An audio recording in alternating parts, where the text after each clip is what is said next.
সকাল সকাল ঘুম থেকে উঠে রেডি হয়ে মায়াপুর যাওয়ার উদ্দেশ্যে দুজনে চেপে পড়লাম ট্রেনের মধ্যে।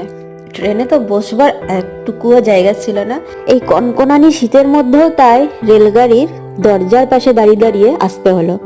প্রথমে আমরা এলাম ব্যান্ডেল স্টেশনে দুর্গাপুর থেকে, তারপর সেখান থেকে কানলা কাটোয়া লোকাল ধরে চলে গেলাম নবদ্বীপ ধামে।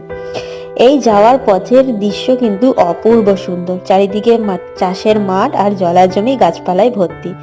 আমার তো ভীষণ ভালো লাগছিল এই দরজার পাশে দাঁড়িয়ে দাঁড়িয়ে যেতে। এরপর নেমে পড়লাম নবদ্বীপ ধামে। সেখানে গিয়ে স্টেশনের বাইরে চেপে পড়লাম একটা রিক্সাতে। টোটো ছিল, কিন্তু ওই যে পুরনো স্মৃতি একটু ঝালিয়ে নিলাম। রিক্সা তো এখন আর দেখাই যায় না, তাই আমরা ভাবলাম টোটো চাপবো না, রিক্সায় চাপবো। বলছি এই রিস্কা চাপি না বলে রিস্কাতে চাপতে এখন কেমন লাগছে? সব তো টোটো। বাকিটা পরের ভিডিওতে।